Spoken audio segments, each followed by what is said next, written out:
Hi అండి, నమస్తే. Welcome to our channel easy kitchen tips. ఈరోజు మన టిప్స్ ఏంటంటే, ఇక్కడ టిప్స్ అనటం కన్నా మన ఇంట్లో ప్రతిరోజు మనం చేసే పనిలో ఒక ఇంపార్టెంట్ విషయాన్ని నేను మీతో షేర్ చేయాలని వీడియో తీసాను అనమాట. వీడియో నచ్చితే తప్పకుండా లైక్ వేయండి వీడియో చూసిన తర్వాత.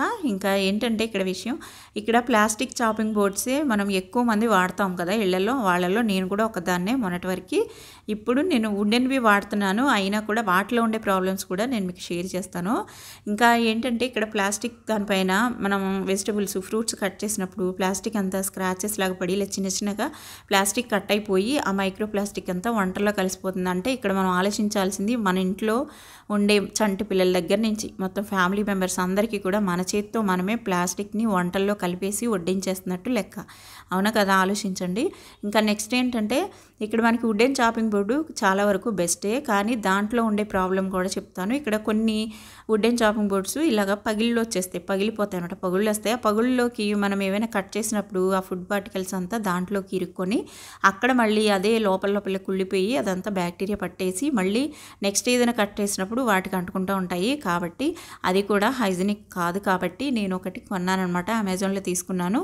ఇప్పుడు వస్తున్నాయి కదండి స్టెయిన్లెస్ స్టీల్ చాపింగ్ బోర్డ్స్. ఇది ఎప్పటి నుంచో ఉండుండొచ్చు, కాకపోతే నేను చూసింది ఇప్పుడే చూశాను. కాబట్టి వెంటనే నేను ఆర్డర్ చేసి తీసుకున్నాను అనమాట. ఇదైతే ప్యాకింగ్ ఓపెన్ చేశాక క్వాలిటీ అయితే ఆసమ్ ఉందండి, నిజంగా చాలా సూపర్ ఉంది. నేను కొంచెం పెద్ద సైజు తీసుకున్నాను కావాలని సెలెక్ట్ చేసి. చిన్న సైజు కూడా ఉన్నాయి. నార్మల్గా డైలీ వాడే చాపింగ్ బోర్డ్తో పోలిస్తే కొంచెం పెద్దగా ఉంది కదా, ఇది మనం మల్టీపర్పస్గా కూడా వాడుకోవచ్చు. అదే అంతా కూడా నేను చెప్తాను ఈ వీడియోలో. ఫస్ట్ అయితే ప్యాకింగ్ ఓపెన్ చేస్తాము. ప్యాకింగ్ కూడా చాలా నీట్గా వచ్చింది. దీంతో పాటు ఇలా చిన్న రాడ్ లాంటిది కూడా వచ్చింది, అదేంటో కూడా చెప్తాను. ఇక్కడ దీనికి అంతా కూడా ఒక షీట్ లాంటిది స్టిక్ చేస్తుంది. అదంతా కూడా ఓపెన్ చేసాక మనం వాడుకోవాల్సి ఉంటుంది. ఇక్కడ దీనికైతే ఇది కూడా కొంచెం రాడ్ లాగా ఉంది, ఇది కొంచెం వెయిట్ ఉంది, పర్వాలేదు. సైడ్న ప్లాస్టిక్వి క్యాప్స్ లాంటివి పెట్టారు, అంటే హాలోగా ఉందన్నమాట అది, అందుకని. ఇంకా ఇదంతా తీసేసిన తర్వాత చాలా నీట్గా ఉందండి ఫినిషింగ్ కూడా. ఇది ఏంటంటే, మనకి ఇలాంటివి కొన్నామనుకోండి, ఒక్కసారి కొంచెం కాస్ట్ ఎక్కువైనా ఒక్కటి కొనిపెట్టుకుంటే లైఫ్ లాంగ్ మనం ఇంట్లో అందరికీ హెల్తీగా చూసుకున్నట్టు అవుతుంది కదా, ఎప్పటికీ వాడుకోవచ్చు, దీన్ని పాడవదు కూడాను.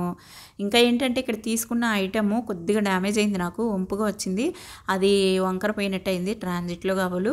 అది నేనేం రిటర్న్ చేయాలనుకోవట్లేదు, రిటర్న్ పెట్టట్లేదు ఈ ఐటమ్ని. ఎందుకంటే మళ్ళీ ఇది పెట్టి ఇంకో ఐటమ్ వచ్చేటప్పటికల్లా నాకు ఒక 10 days అలా పట్టిద్ది. నేను అంత వెయిట్ చేయలేక, నాకు కావాలి అర్జెంటుగా, నేను చాపింగ్ బోర్డ్ మార్చాలని తీసుకున్నాను. కాబట్టి చిన్న డ్యామేజ్ కాబట్టి ఉంచేసాను, అది మనం కూడా ప్రెస్ చేస్తే సరైపోద్ది. ఇంకా ఈ చాపింగ్ బోర్డ్కి ఒక సైడ్న చిన్న వంపుగా ఇలా వచ్చింది కదా హైట్గా, అది ఎందుకంటే ఇలా కిచెన్ ప్లాట్ఫామ్కి చిన్న గట్టు లాంటిది ఉంటుంది కదా, దానిపైన ఇలా పెట్టేసుకోవడానికి అనమాట, వెజిటబుల్స్ అవి కట్ చేసినప్పుడు. అలాగే ఫ్రంట్కి ముందుకి గోడకు కూడా పెట్టేసి ఇలా క్లీన్ చేసుకుని వాడుకోవచ్చు. ఇంకా నెక్స్ట్ మనకి ఇది ఉల్టా వేసుకుని కూడా ఒకవైపు చపాతీలు అవి చేయడానికి వాడచ్చు, ఒకవైపు వెజిటబుల్స్ ఫ్రూట్స్ అలాంటివి కట్ చేసుకోవడానికి కూడా వాడుకోవచ్చు. ఇంకా ఏంటంటే దీనిపైన చపాతీ చేయడానికి ఈజీగానే ఉంటుంది, పిండి కూడా దీనిపైన కలిపేసుకోవచ్చు. ఇంకా వెజిటబుల్స్ అవి కట్ చేసినప్పుడు ఇక్కడ కూడా స్క్రాచెస్ పడినా ఇదేం కట్ అయ్యి వంటల్లో కలవదు, కాబట్టి స్టెయిన్లెస్ స్టీల్ కాబట్టి బెస్టే. ఇంకా ఇక్కడ వంపుగా ఇచ్చాడు కదా, అది ఎందుకంటే ఇంకొక యూజ్ ఏంటంటే, ఇలా మనం పైకి వెజిటబుల్స్ అవి కట్ చేసాక ఇలా పైకి లిఫ్ట్ చేయాలంటే దీని అంతటిని కూడా చాపింగ్ బోర్డ్ని ఈజీగా ఉండడానికి కూడా మనకి చేయి పెట్టడానికి వీలుగా ఉంటుంది. అలాగే ఈ రాడ్ ఉంది చూసారు, దీంతో మనకి ఇది చపాతీ రోలర్ అనమాట, చపాతీలు అవి చేయడానికి. నాకైతే చాలా నచ్చింది. కాకపోతే ఇంకొక విషయం ఏంటంటే, ఇలాంటివి chopping boards stainless steel items ఒక్కొక్కసారి రస్ట్ పడతాయి, తుప్పు వచ్చేస్తాయి. ఇది 1 month అలా వాడిన తర్వాత రస్ట్ పట్టిందా, క్వాలిటీగా ఉందా అనేది నేను 1 month తర్వాత ఏదో ఒక వీడియోలో నేను ఈ విషయాన్ని షేర్ చేస్తాను. ఈ వీడియో నచ్చితే లైక్ వేయండి. బాయ్.